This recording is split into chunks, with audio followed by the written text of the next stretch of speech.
वक्त की संत कबीर नगर से बड़ी खबर आ रही। संत कबीर नगर 62 लोकसभा बसपा खजनी विधानसभा अध्यक्ष राजीव गुप्ता प्रभारी संत कुमार का संयुक्त बयान। विरोधी पार्टियों पर कौन कौन से लगाए आरोप, कैसे चुनाव जीतने का कर रहे दावा, बड़ी खबर आई है, देखते हैं इस खबर में। क्रम में हमारे साथ मौजूद है विधानसभा प्रभारी खजनी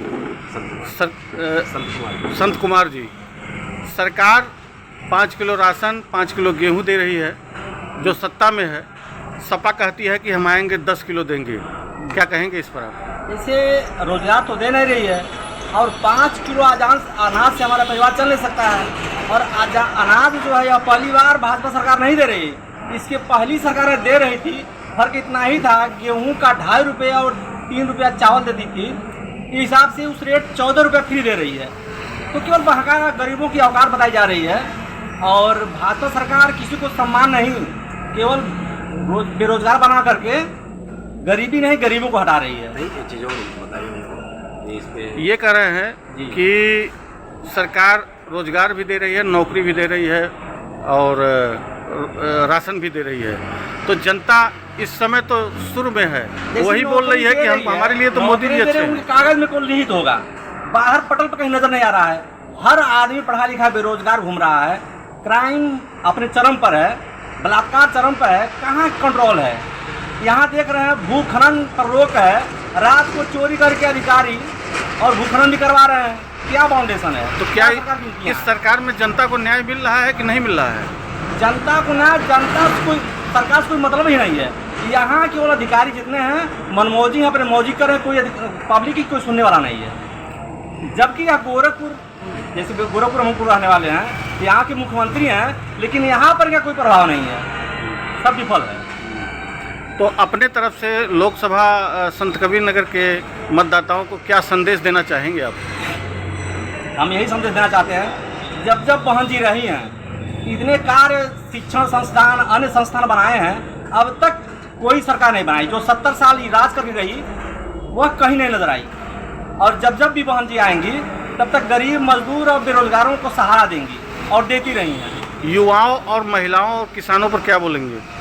किसान, चूँकि बहन जी गरीब परिवार से हैं, गरीब का दर्द समझती हैं, तो वह चाहे युवा हो या किसान हो, उनके बारे में उनकी पीड़ा समझ रहे हैं, उनकी पीड़ा दूर करेंगी वह। ठीक है। संत कबीर नगर में इस समय चुनावी सरगर्मी जोरों पर है।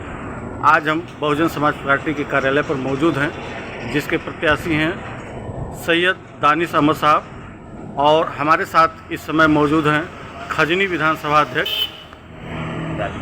राजीव गुप्ता जी। अध्यक्ष जी, इस समय संत कबीर नगर का चुनाव जोरों पर है, सारे पार्टियां सारे दल चुनाव लड़ रहे हैं। आप खजनी विधानसभा से आते हैं, जो लोकसभा संत कबीर नगर में पड़ता है, क्या कहना चाहेंगे? चुनाव 25 तारीख को वोट पड़ना है, 6वें चरण का मतदान हमारे वहाँ होना है। और माननीय बहन जी ने समीकरण के आधार पे जाति समीकरण को तवज्जो दिया है। और यहाँ मुस्लिम आबादी इस लोकसभा में लगभग 6.5 लाख है, और दलित जो यहाँ अनुसूचित वोट है 4.5 लाख वोट है। इस आधार पे दोनों 11 लाख लगभग मतदाता होते हैं, और 11 लाख मतदाताओं में लगभग 60% का वोट पोलिंग होता है। लेकिन उस 60% के आधार पे अगर हम देखें तो हम 50% की ही बात करें, तब भी हम 5.5 लाख वोट लगभग पा रहे हैं। और भाई नदीम अशरफ जी चुनाव जीत रहे हैं, इसमें कोई शक नहीं है। तो ये माना जाए क्या कि पूरे उत्तर प्रदेश से या ऑल इंडिया से 400 पार आप भी जा रहे हैं? नहीं, ये 400 पार वाले जो हैं ये झूठे और मक्कार लोग हैं। ये 400 पार क्योंकि वह ईवीएम के सहारे, बेईमानी के सहारे कर रहे हैं। लेकिन जो लोकसभा संत कबीर नगर ही नहीं, पूरी हिंदुस्तान की आम आवाम की ये आवाज़ है कि जो इन्होंने झूठ और मक्कारों के बल पे 2 बार सरकार इन्होंने देश में बनाया, और इससे पर्दाफाश हो चुका है कि ये हर मुद्दे पे विफल हैं। और जनता त्राई त्राई चारों तरफ कर रही है। और 25 तारीख को जो वोटिंग होनी है 6वें चरण में, हम अधिक से अधिक सीटें लेकर के आ रहे हैं, और माननीय बहन जी इस देश की किंग मेकर बनेंगी। मतदाता का रुझान भाजपा की तरफ है कि बसपा की तरफ है, अन्य दलों पर है, क्या कहेंगे? देखिए, मतदाताओं का रुझान हमसे बेहतर आप खुद जानते हैं, क्योंकि जगह जगह आप लोग चल रहे होंगे कि क्या रुख है।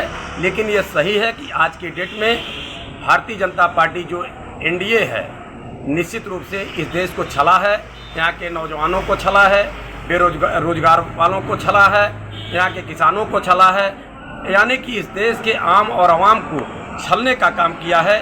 ये इससे देश के हर वर्ग के लोग, हर जाति धर्म समुदाय के लोग इनसे नाखुश हैं और इनके विरोध में मतदान जहाँ जहाँ इनको जो हराने का काम कर रहा है, वहाँ वहाँ इनको हराने का काम कर रहा है। इनका 400 का पार का नारा झूठा है और इसमें कोई दम नहीं है।